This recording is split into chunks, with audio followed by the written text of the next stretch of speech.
नहीं होती और कोशिश करने वालों की कभी। तो इसलिए व्यक्ति अगर इस दुनिया में परमात्मा ने भेजा है तो उसके लिए असंभव कार्य कोई नहीं। और ये कार्य हम लोगों ने करके दिखाया है। ऐसा नहीं है कि आज पूरे रायपुर शहर में इस प्रकार के कार्यक्रम लगातार होते रहते हैं, लगातार अनवरत होते रहते हैं। कई लोग मुझसे बोलते भी हैं कि दुबे जी क्या जब देखो तब कार्यक्रम, जब देखो तब कार्यक्रम, जब देखो पैसा मांगते रहते हो। भाई मेरा काम ही मांगना है। मर जाऊं मांगू नहीं, मर जाऊं मांगू नहीं, अपने तन के काज और परमार्थ के काज ने मोहि नामे लाज। तो भाई मैं तो मांगूंगा, देना ना देना आपका अधिकार, मत दीजिए आप, मेरा अपमान कर दीजिए, कोई दिक्कत नहीं। मैं तो भैया ऋषिध्यान का एक छोटा सा सिपाही हूं और ऋषिध्यान को जीवन में इतने अपमान मिले लेकिन कभी विचलित नहीं हुए, इतने लालच मिले कभी विचलित नहीं हुए। तो इसलिए मैं दयानंद का एक छोटा सा सिपाही हूं, मैं भी विचलित होने वाला नहीं हूं। तो इसलिए मैं तो मांगूंगा, बार बार मांगूंगा, बार बार मेरा अपमान करिए, कोई दिक्कत नहीं है मुझे। क्योंकि जो है पावस की लपटों में तब तक सोना कुंदन बनता है। पावस कहते हैं पावस की लपटों में तब तक सोना कुंदन बनता है और भाव शुद्ध हो कच्चा धागा रक्षाबंधन बनता है। भाव शुद्ध हो कच्चा धागा रक्षाबंधन बनता है और संघर्षों की भट्टी में तपना कोई छोटी बात नहीं है। त्याग तपस्या से मानो माथे का चिन्ह बनता है। तो इसलिए जो है आपको त्याग और तपस्या तो करनी पड़ेगी, बिना इसके आपके जीवन का उत्थान होने वाला नहीं है। शक्ति आपको अंदर जागृत करनी पड़ेगी, सत्य अपने अंदर जागृत करना पड़ेगा। एक सच्चा आर्य समाजी कभी सिद्धांतों से समझौता नहीं करता है। एक सच्चा आर्य समाजी हमेशा मरने के लिए तैयार रहता है। एक सच्चा आर्य समाजी हमेशा गोली खाने के लिए तैयार रहता है। स्वामी श्रद्धानंद की बात बताई हमारे आचार्य जी ने, उनको भी अंत में क्या, एक अब्दुल रशीद नामक व्यक्ति ने गोली मारकर उनके जीवन का अंत कर दिया। उससे क्या ये क्रम रुक गया? बिल्कुल नहीं रुका। आर्य समाजी आज भी उसी जज्बे उसी जोश के साथ आगे बढ़ रहा है, जो सच्चा आर्य समाजी। वो एक हमारे स्वामी सर्वदानंद जी आते हैं, वो कहते हैं कि आर्य समाजी 3 तरह के होते हैं।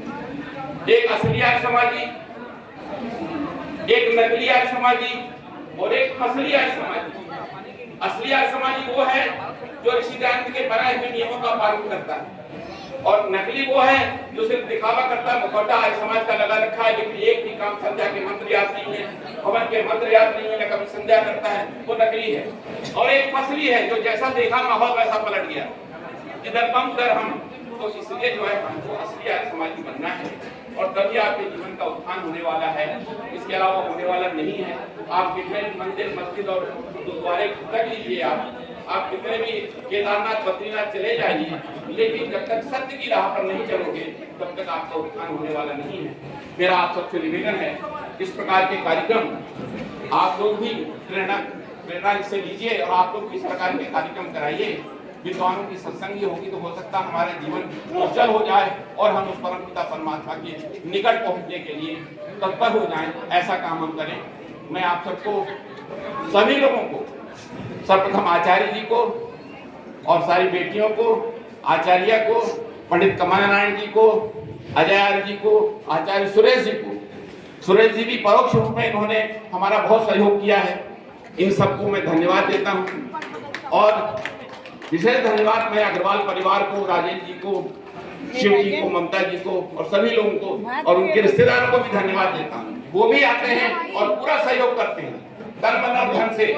और आप सब लोग जितने लोग आए हुए हैं उनके बुलावे पर मैं उन सबको भी हृदय से धन्यवाद करता हूँ कि आप लोग इसी तरह से निरंतर इस प्रकार के कार्यक्रमों में आते रहिए। और मैं एक अंतिम निवेदन आपसे कर दूं, इस प्रकार का कार्यक्रम हमारे निरंतर के संघ में निरंतर चलते रहते हैं। 23 दिसंबर आप नोट कर लीजिए, 23 दिसंबर को स्वामी श्रद्धानंद बलिदान दिवस हम सब मिलकर मना रहे हैं।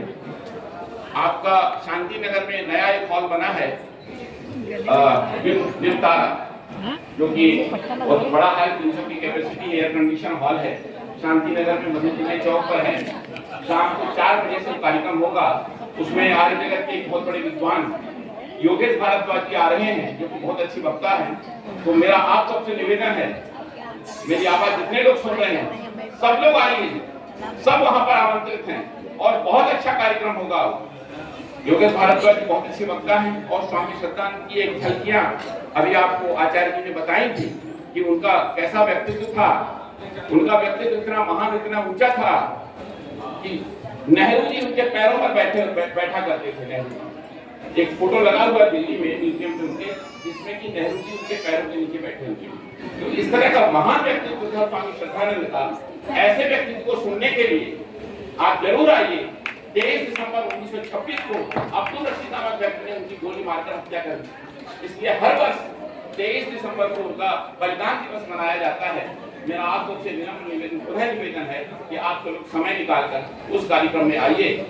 और इसके बाद 1, 2, 3 फरवरी को स्वामी विवेकानंद परिव्राजक जी का आगमन हो रहा है और उनका तर्क पर आधारित कार्यक्रम होता है।